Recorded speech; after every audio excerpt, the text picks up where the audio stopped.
Ton père est juste ma plus grande erreur, a dit ma femme à notre fille. Alors j'ai méthodiquement exposé sa double vie jusqu'à ce qu'elle réalise ce que coûtent les vraies erreurs. C'était censé être un mardi normal. J'avais décidé de rentrer tôt à la maison pour surprendre ma famille après avoir conclu une affaire majeure au travail. 15 ans dans la même entreprise avaient enfin payé, et je voulais célébrer avec les personnes que j'aimais le plus. Je me suis même arrêté à cette petite boulangerie que ma fille adore pour prendre ses pâtisseries au chocolat préférées. En approchant de la porte de notre chambre, j'ai entendu des voix basses. Ma femme et notre fille de 16 ans avaient ce qui semblait être une conversation intense. Je ne voulais pas écouter aux portes, mais j'ai alors entendu mon nom. Quelque chose m'a fait m'arrêter, ma main figée juste au-dessus de la poignée de porte. « Tu ne comprends pas tout ce que j'ai sacrifié », disait ma femme, sa voix tranchante de frustration. J'avais des rêves, des projets pour ma vie qui ne se sont jamais réalisés à cause de lui. Mais papa travaille si dur pour nous, a protesté ma fille. Ton père est juste ma plus grande erreur. Les mots ont fendu l'air comme une lame. J'étais jeune et je pensais être amoureuse. Maintenant, je suis coincé dans cette vie. La boîte de pâtisserie a glissé de ma main, atterrissant silencieusement sur le tapis du couloir. 15 ans de mariage réduits à une erreur. D'innombrables heures supplémentaires, des week-ends sacrifiés. Tout le compromis et l'amour que je pensais que nous construisions ensemble. Juste une erreur regrettable à ses yeux. J'ai reculé doucement, récupéré la boîte tombée, et suis sorti de la maison sans être vu. Pendant 2 heures, j'ai conduit sans but dans la ville, mon esprit oscillant entre l'incrédulité, la rage et un sentiment écrasant de trahison. Pas seulement la trahison de ses paroles, mais le fait qu'elle empoisonnerait la perception que notre fille avait de moi. Quand je suis finalement rentré à la maison, j'ai agi comme si rien ne s'était passé. J'ai annoncé mon arrivée bruyamment, présenté les pâtisseries comme une surprise, et regardé ma femme endosser sans effort le rôle de l'épouse aimante. Son sourire n'atteignait jamais ses yeux, mais je ne l'avais jamais remarqué auparavant. Maintenant, c'était tout ce que je pouvais voir. Cette nuit-là, alors qu'elle dormait à côté de moi, j'ai fixé le ventilateur de plafond qui tournait lentement dans l'obscurité. La femme à qui j'avais consacré ma vie me voyait comme rien de plus qu'un fardeau, un obstacle à la vie qu'elle désirait vraiment. La mère de mon enfant lui apprenait à me considérer comme une erreur. L'ancien moi l'aurait confronté immédiatement, aurait exigé des explications, peut-être même supplié pour être rassuré qu'elle ne pensait pas ce qu'elle avait dit. Mais quelque chose avait fondamentalement changé en moi pendant ces 2 heures de conduite en ville. Une clarté froide avait remplacé le choc. J'ai réalisé qu'une confrontation immédiate ne ferait que lui donner l'avantage. Elle nierait, minimiserait ou déformerait ses paroles. Elle pourrait même le retourner contre moi pour avoir écouté aux portes. Non, cela exigeait une approche différente. J'ai décidé cette nuit-là que je lui montrerais à quoi ressemblent les vraies erreurs. Pas par une vengeance mesquine ou des scènes dramatiques. Cela n'aiderait personne, surtout pas notre fille. Au lieu de cela, je dévoilerai méthodiquement la vérité sur notre mariage, quelle qu'elle soit.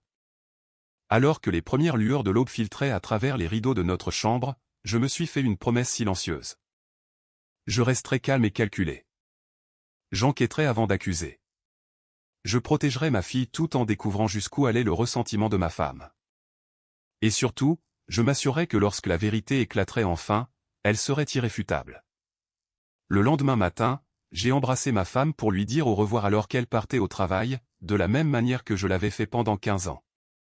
Mais pour la première fois, j'étais pleinement éveillé, et j'observais très attentivement.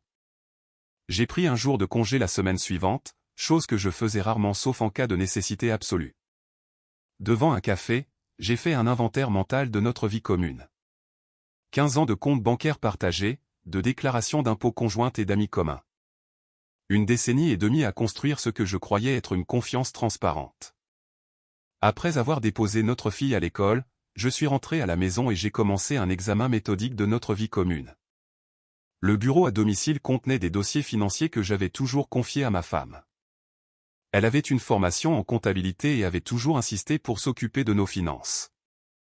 J'avais été reconnaissant de son expertise, ne remettant jamais en question cet arrangement. Le premier signal d'alarme est apparu sur notre compte d'épargne joint. Des retraits modestes mais constants, toujours inférieurs à 5 cents $, avaient lieu chaque mois depuis plus de 2 ans. près de 30 000 $ avaient discrètement disparu sans dépenses correspondantes que je pouvais identifier. Ces retraits se produisaient toujours les jours où je travaillais tard. Viennent ensuite les relevés de cartes de crédit, des virées shopping dans des boutiques de luxe, des déjeuners coûteux dans des restaurants dont je n'avais jamais entendu parler, et des frais d'hôtel dans notre propre ville. Des conférences de week-end auxquelles elle avait mentionné assister montraient des frais de service en chambre pour 2 personnes. Mon estomac s'est noué lorsque j'ai découvert un compte de messagerie électronique distinct sur notre ordinateur partagé. Le mot de passe n'a pas été difficile à deviner, notre date d'anniversaire, ironiquement. À l'intérieur se trouvaient des conversations avec un collègue de son bureau remontant à 18 mois. Les messages commençaient de manière assez professionnelle mais évoluaient vers quelque chose d'indéniablement intime. Des plans faits, des nuits organisées, tout cela pendant que je faisais des heures supplémentaires pour soutenir le style de vie qu'elle prétendait détester. Il pense que je prépare les rapports trimestriels, lisez un message. Comme si je perdais ma soirée sur des feuilles de calcul alors que je pourrais être avec toi. J'ai tout documenté méticuleusement, faisant des copies et les stockant en toute sécurité sur un compte cloud qu'elle ne connaissait pas. J'ai photographié les relevés bancaires, téléchargé les échanges de courriels et enregistré les dates et heures des activités suspectes. Pendant tout ce temps, un calme étrange s'était installé en moi. Le choc s'était transformé en détermination. Ce soir-là au dîner, je l'ai étudiée alors qu'elle se plaignait de sa journée de travail exigeante. Elle a mentionné une réunion difficile avec un client un jour où les courriels confirmaient qu'elle avait été dans un hôtel à l'autre bout de la ville avec son collègue. Notre fille a raconté des histoires de l'école et ma femme a souri et hoché la tête, jouant le rôle du parent attentif. Je me demandais comment elle compartimentait si efficacement, menant cette double vie sans laisser paraître une fissure dans sa façade. Au cours des jours suivants, j'ai élargi mon enquête. J'ai parlé avec des voisins sous prétexte d'organiser une fête d'anniversaire surprise. 2 ont mentionné avoir vu une voiture inconnue dans notre allée les après-midi où je travaillais tard. L'un d'eux s'est même souvenu avoir aidé ma femme à porter des sacs de courses à l'intérieur alors qu'elle prétendait faire des heures supplémentaires. J'ai contacté notre conseiller financier familial, exprimant mon intérêt pour nos comptes de retraite. Il a semblé confus, mentionnant un retrait que ma femme avait fait 3 mois auparavant. 20 000 $ dont je ne savais rien. Elle avait signé mon nom sur le formulaire d'autorisation. Le conseiller a supposé que c'était pour la rénovation de la cuisine dont nous avions discuté, mais ce projet avait été réalisé en utilisant notre ligne de crédit sur valeur domiciliaire. Les pièces du puzzle se mettaient en place, révélant non seulement une trahison émotionnelle, mais aussi une tromperie financière d'une ampleur que je n'avais pas imaginée. La femme qui m'appelait sa plus grande erreur avait systématiquement sapé notre avenir, drainant les ressources tout en maintenant l'apparence de l'harmonie domestique. Chaque nuit, je continuais la routine de 15 ans, les conversations au dîner, l'aide aux devoirs, les soirées cinéma du week-end. Je riais de ses blagues et écoutais ses histoires, tout en rassemblant les preuves d'une vie construite sur des mensonges. Notre fille ne remarquait rien d'inhabituel, et ma femme semblait inconsciente de mon éveil. 2 semaines après le début de mon enquête, j'ai découvert quelque chose qui a finalement brisé mon détachement calculé. Caché dans un dossier intitulé « Reçu d'impôt 2017 » se trouvaient des documents de consultation d'un avocat spécialisé en divorce datant de 6 mois plus tôt. Elle avait exploré ses options pour la division des biens, les arrangements de garde et les attentes en matière de pension alimentaire. Selon ces documents, elle prévoyait d'attendre que notre fille obtienne son diplôme d'études secondaires dans 2 ans. Ensuite, elle demanderait le divorce, invoquant la négligence émotionnelle et chercherait à obtenir un soutien financier maximal tout en minimisant mon accès à la vie que nous avions construite ensemble. Cette nuit-là, alors qu'elle dormait à côté de moi, j'ai réalisé qu'elle n'était pas seulement malheureuse ou infidèle. C'était une tromperie calculée à long terme avec un objectif clair. J'étais simplement une ressource à exploiter jusqu'au moment optimal pour l'extraction. J'ai fermé les yeux et peaufiné mon plan. Le temps de la collecte passive d'informations touchait à sa fin. Bientôt, elle découvrirait à quoi ressemblent les vraies erreurs. Pas l'erreur de choisir un mari et un père dévoué, mais l'erreur de croire qu'elle pouvait démanteler une famille par la tromperie et s'en sortir indemne. Alors que l'enquête sur ma propre vie s'approfondissait, j'ai commencé à prendre des précautions pour me protéger, moi et notre fille. J'ai ouvert un nouveau compte bancaire dans une autre institution et j'y ai progressivement transféré des portions de mon revenu. Rien de dramatique qui pourrait éveiller les soupçons, juste assez pour créer un filet de sécurité. J'ai mis à jour mon testament et mes polices d'assurance, m'assurant que ma fille serait la principale bénéficiaire plutôt que ma femme. J'ai consulté mon propre avocat, présentant soigneusement les preuves que j'avais rassemblées. Elle a écouté sans jugement alors que j'exposais les divergences financières, l'infidélité et les documents de planification de divorce. Quand j'ai eu fini, elle s'est penchée en avant avec une expression sérieuse. « Vous avez constitué un dossier solide », a-t-elle dit. Mais le timing est primordial. Agissez trop vite et elle aura le temps de couvrir ses traces ou de créer une contre-narration. Attendez trop longtemps et d'autres actifs pourraient disparaître. Nous avons élaboré un calendrier stratégique. Je continuerai à rassembler des preuves pendant encore un mois tout en sécurisant ma situation financière. Ensuite, nous engagerions une confrontation contrôlée selon mes termes, pas les siens. Pendant ce temps, la comédie à la maison continuait. Ma femme semblait de plus en plus enhardie par mon apparente inconscience. À 2 reprises, elle a mentionné des amis qui divorçaient, évaluant soigneusement ma réaction aux commentaires sur les règlements généreux et les nouveaux départs. C'était comme si elle répétait des conversations pour notre avenir, testant quelles approches pourraient donner les meilleurs résultats lorsque son plan serait finalement lancé. Notre fille a commencé à remarquer la tension dans la maison. Un soir, alors que nous faisions la vaisselle ensemble, elle a demandé si tout allait bien entre sa mère et moi. « Pourquoi demandes-tu ça ?» J'ai gardé une voix désinvolte, me concentrant sur l'assiette dans mes mains.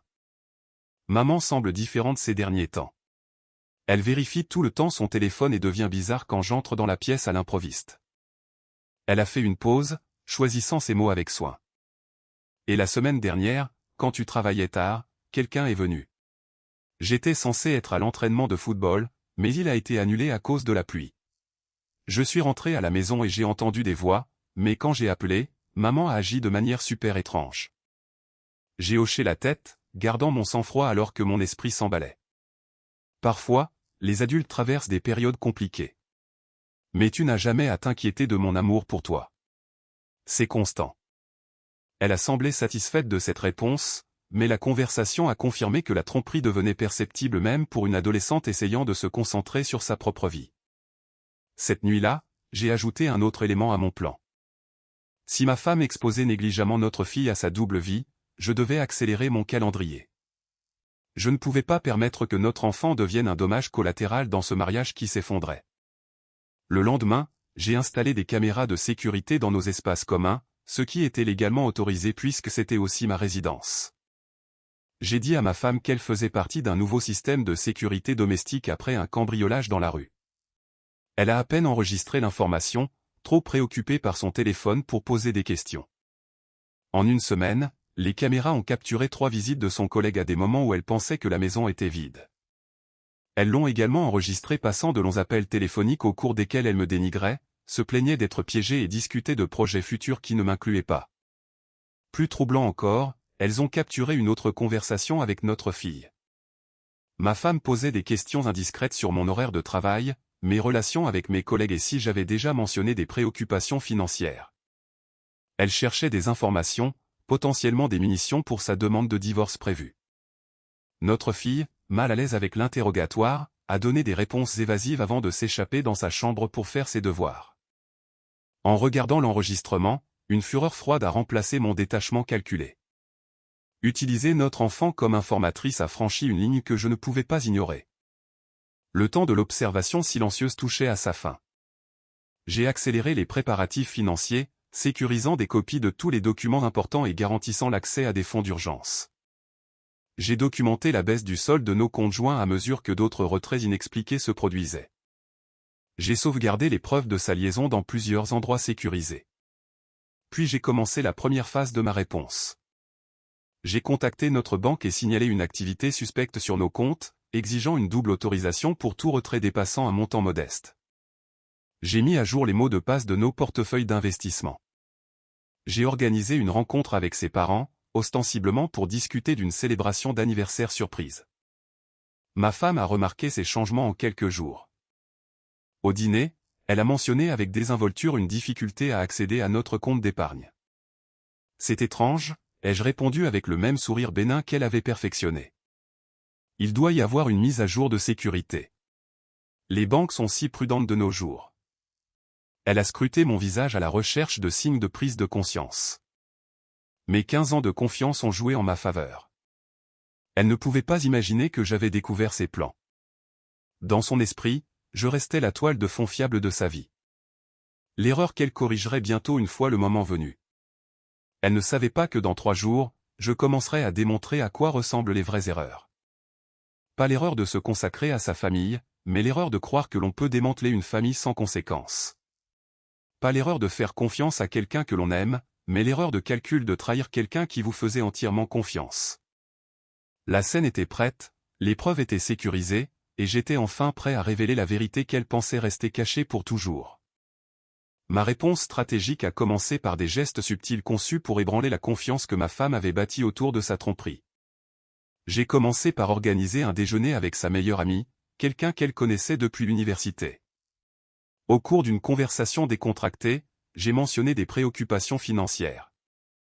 Entre nous, je m'inquiète de certains retraits inhabituels sur nos comptes, ai-je partagé avec une confusion convaincante. Rien de majeur, mais j'ai remarqué des schémas que je ne peux pas expliquer. Je ne veux pas l'inquiéter en parlant directement. L'expression de l'ami a changé de manière presque imperceptible. Un éclair de malaise a traversé son visage avant qu'elle ne se reprenne. Je suis sûr qu'il y a une explication simple, a-t-elle offert, mais son ton manquait de conviction. J'ai alors réalisé qu'elle en savait probablement plus qu'elle ne l'admettait sur les activités de ma femme. 2 jours plus tard, ma femme a mentionné que cette même amie avait annulé leur virée shopping habituelle. Elle semblait distante au téléphone, a fait remarquer ma femme avec un froncement de sourcils. Lui as-tu parlé récemment par hasard? J'ai haussé les épaules nonchalamment. Nous nous sommes croisés quand je prenais un café en ville. Belle coïncidence. La graine du doute avait été plantée. Le cercle protecteur autour de sa vie secrète commençait à se fissurer. Ensuite, j'ai contacté ses parents sous prétexte d'organiser une fête d'anniversaire surprise. Au cours de notre conversation, j'ai mentionné stratégiquement que j'envisageais de changer de conseiller financier en raison de préoccupations concernant nos comptes de retraite.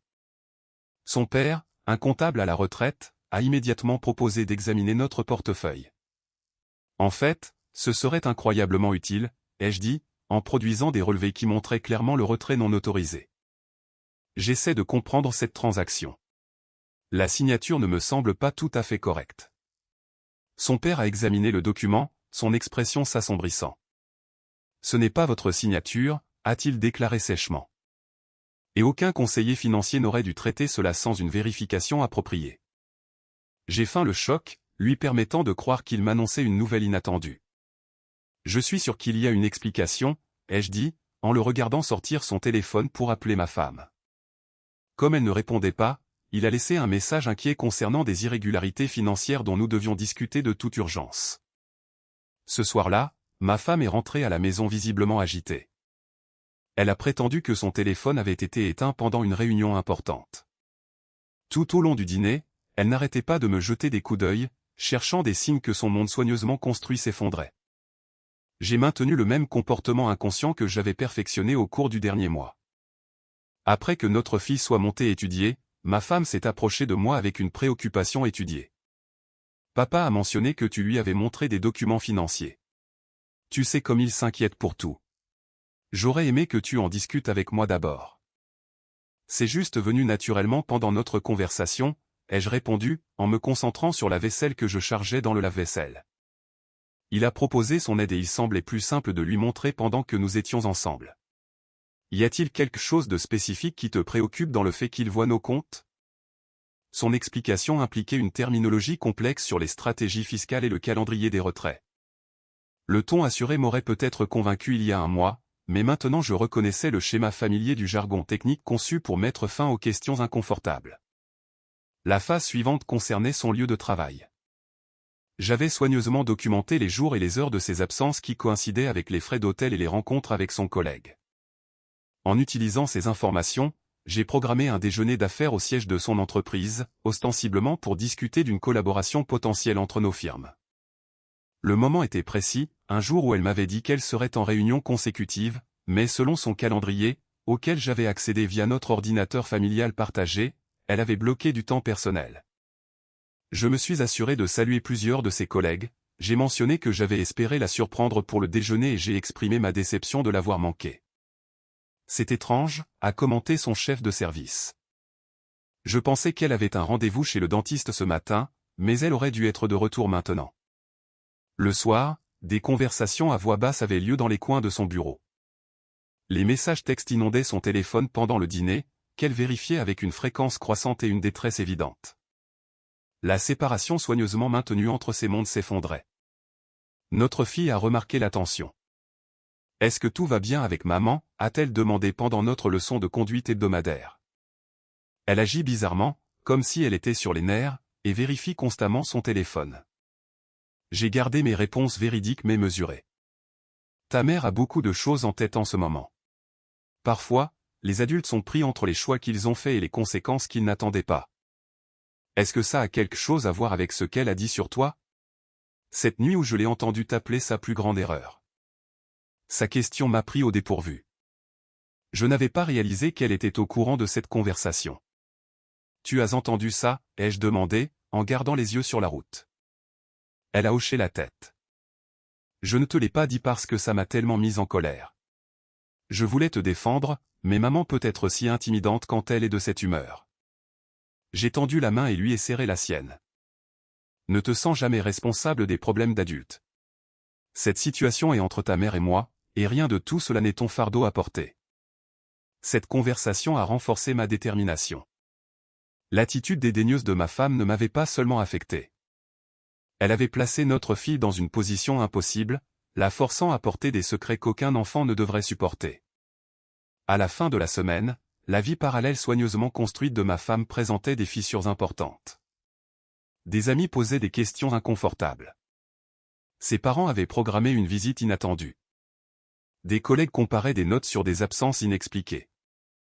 Et surtout, les pistes financières que j'avais documentées étaient maintenant visibles par d'autres que moi. Tout cela s'est produit sans confrontation directe.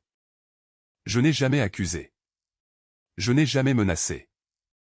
J'ai simplement créé des circonstances où la vérité pouvait émerger naturellement, où les schémas devenaient visibles à plus d'yeux que les miens. La stratégie fonctionnait précisément comme prévu. La phase finale mettrait tout à découvert, mais le timing restait crucial. Les preuves étaient substantielles, les témoins étaient prêts, et le récit qu'elle avait construit vacillait sous ses propres incohérences. Bientôt, elle comprendrait ce que les vraies erreurs impliquaient réellement. La soirée que j'avais méthodiquement planifiée depuis des semaines est finalement arrivée. J'avais invité mes beaux-parents à dîner, disant à ma femme que c'était pour discuter des plans de vacances. Elle semblait réticente, mais n'a pas pu trouver d'excuses raisonnables pour refuser sans éveiller les soupçons. Notre fille était initialement censée être chez une amie pour étudier, mais j'ai discrètement réarrangé ce plan. Elle devait être témoin de ce qui allait se dérouler, non pas pour la blesser, mais pour qu'elle comprenne la vérité plutôt que n'importe quel récit qui pourrait émerger par la suite. J'ai préparé le dîner moi-même, chose que je faisais rarement mais que j'avais reprise récemment dans le cadre de mon apparente inconscience face au mariage en ruine. Ma femme m'a regardé avec une inquiétude croissante alors que je me déplaçais avec assurance dans la cuisine. Peut-être sentait-elle que quelque chose avait changé. Ou peut-être était-elle simplement anxieuse d'avoir ses parents chez nous alors que sa vie secrète était de plus en plus vulnérable à l'exposition. Ses parents sont arrivés précisément à l'heure, son père portant un dossier que j'ai reconnu de notre précédente réunion sur les irrégularités financières.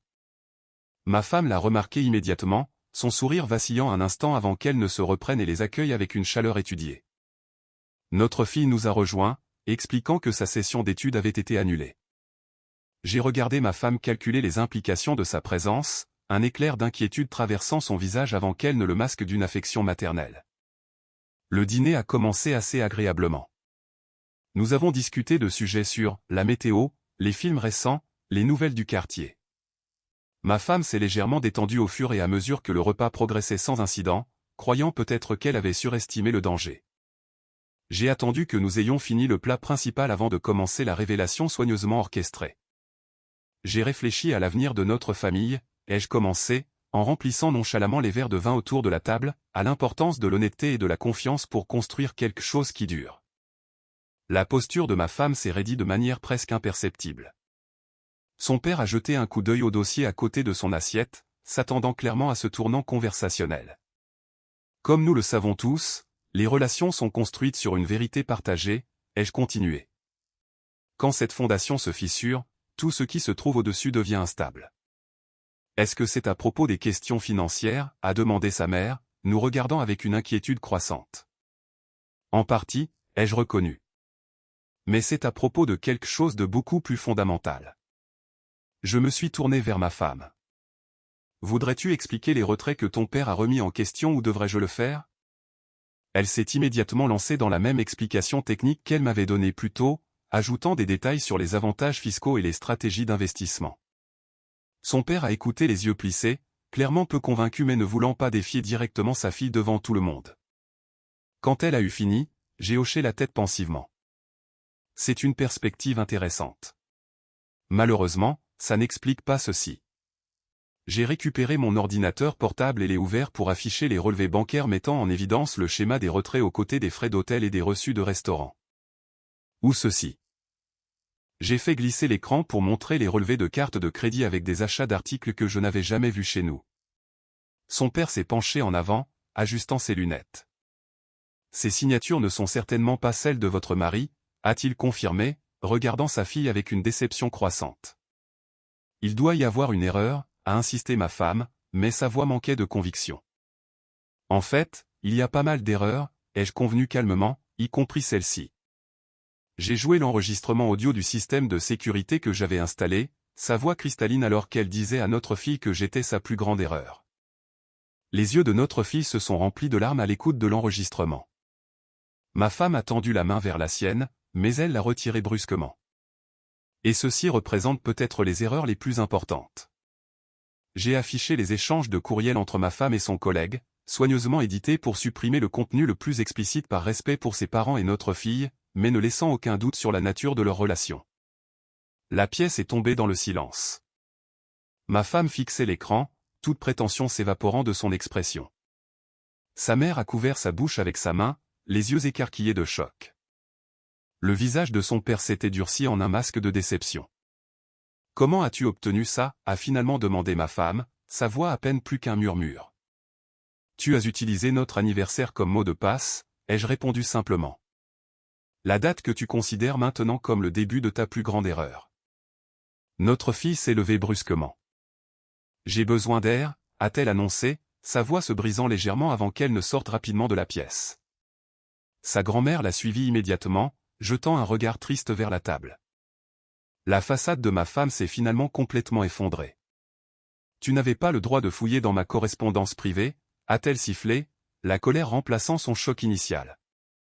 Tout comme tu n'avais pas le droit de falsifier ma signature sur les formulaires de retrait, ai-je répliqué d'un ton égal. Ou d'utiliser notre fille comme une complice involontaire dans ta tromperie, ou de planifier notre divorce tout en continuant à bénéficier de la vie que nous avons construite ensemble. Son père s'est raclé la gorge. Je pense que nous devons comprendre toute la situation avant de sauter aux conclusions, a-t-il dit, bien que son expression ait clairement indiqué quelle conclusion il avait déjà tirée. Je suis tout à fait d'accord, ai-je répondu, en ouvrant un autre dossier sur mon ordinateur portable. C'est pourquoi j'ai tout documenté méthodiquement. Dossier financier, chronologie des absences, reçus d'hôtel, témoignages de voisins et de collègues, retrait non autorisé de compte de retraite, et consultation avec des avocats spécialisés en divorce remontant à des mois. Je me suis tourné vers mon beau-père. Je ne fais pas ça par vengeance. Je le fais parce que la vérité compte, surtout quand elle affecte notre fille. Elle mérite de comprendre ce qui se passe dans sa famille plutôt que d'être manipulée pour croire à de faux récits. La colère de ma femme s'est transformée en calcul sous nos yeux. J'ai reconnu l'expression. Elle réévaluait sa position, cherchant un levier ou des voies de sortie. Nous pouvons en discuter en privé, a-t-elle suggéré, tentant de reprendre le contrôle de la situation.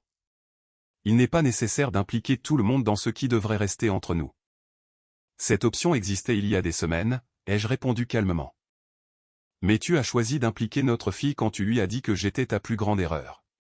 Tu as impliqué tes parents quand tu as falsifié des signatures sur des comptes qu'ils nous ont aidés à établir. Tu as impliqué nos amis et collègues quand tu as construit des mensonges élaborés sur tes allées et venues. Son père s'est levé lentement. Je pense que ta mère et moi devrions emmener notre petite fille pour la soirée, a-t-il dit, sa voix lourde de déception. Vous deux avez clairement des questions sérieuses à régler. Après leur départ avec notre fille, le comportement contrôlé de ma femme s'est finalement effondré entièrement. Accusations, justifications et menaces ont jailli dans un torrent de rage et de peur. J'ai écouté sans interrompre, maintenant le calme que j'avais cultivé tout au long de ce processus. Quand elle s'est finalement tue, j'ai parlé doucement. Je ne suis pas ta plus grande erreur. Ta plus grande erreur a été de croire que tu pouvais démanteler notre famille sans conséquence. La confrontation contrôlée avait atteint exactement ce que j'avais prévu. La vérité était maintenant visible pour tous ceux qui avaient besoin de la voir, documentée de manière irréfutable, et présentée sans méchanceté ni drame.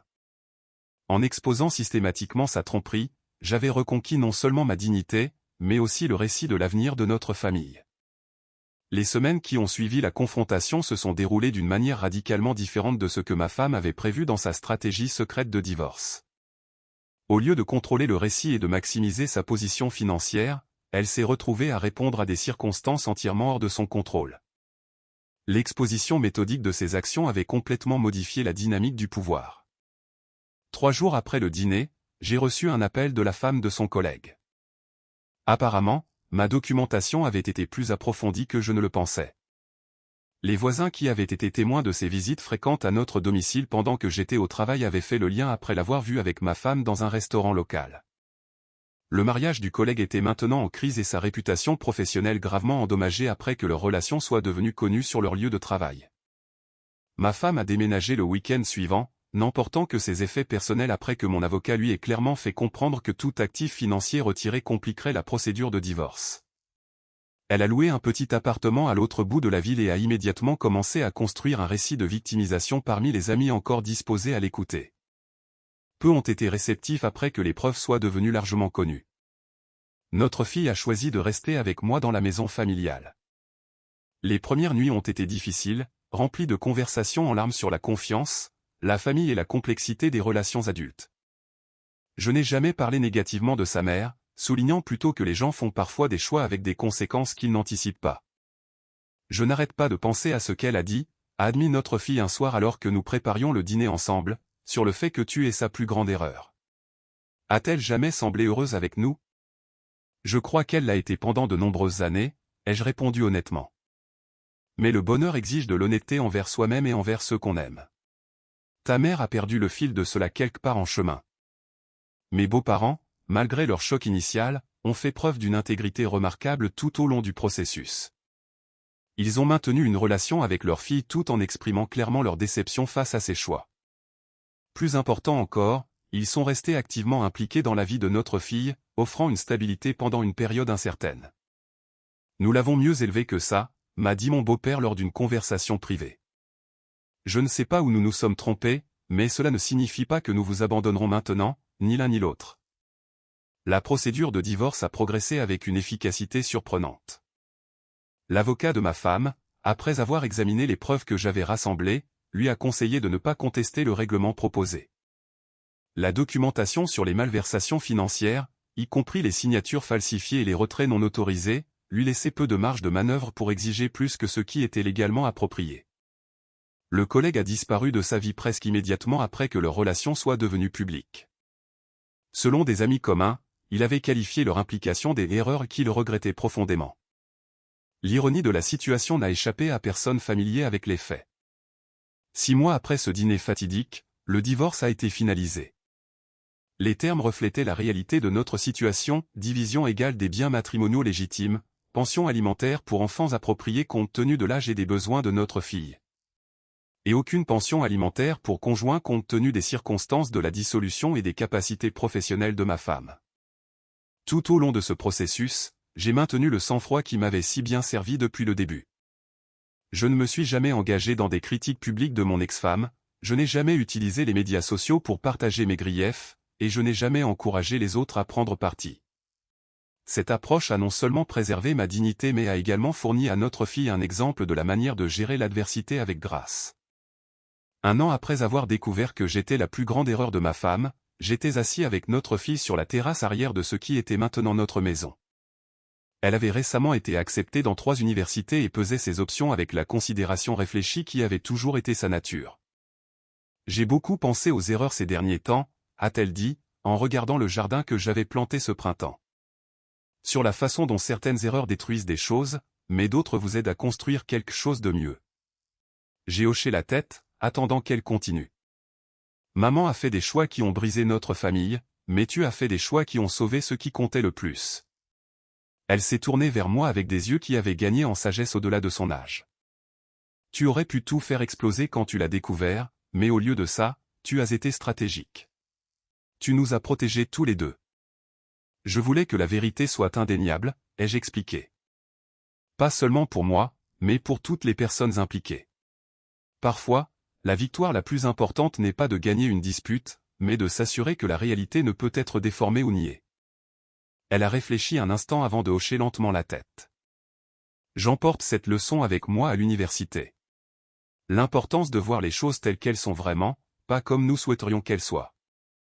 Mon ex-femme a finalement déménagé dans un autre état pour un nouveau départ. Notre fille entretient une relation prudente avec elle, gérant soigneusement les attentes et les limites. Pendant leurs appels vidéo mensuels, je me fais discret, leur laissant l'intimité de reconstruire toute connexion qui pourrait être possible. Quant à moi, j'ai trouvé une paix inattendue au lendemain de ce qui aurait pu être un processus amer et destructeur. En choisissant une réponse calculée plutôt qu'une réaction impulsive, j'ai préservé non seulement ma sécurité financière et ma relation avec ma fille, mais aussi mon amour-propre.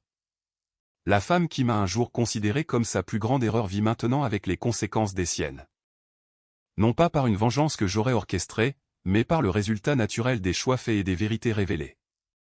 L'exposition calculée de sa double vie ne visait pas à la punir, mais à s'assurer que la réalité, et non la manipulation, déterminerait notre avenir. En y repensant maintenant, je réalise que d'entendre ces mots douloureux à travers la porte de notre chambre est devenu le catalyseur pour reprendre ma vie en main. En m'appelant sa plus grande erreur, ma femme m'a involontairement aidé à éviter de commettre l'erreur vraiment catastrophique, continuer à construire une vie sur des fondations de tromperie. Parfois, la plus grande clarté vient de nos moments de vérité les plus douloureux.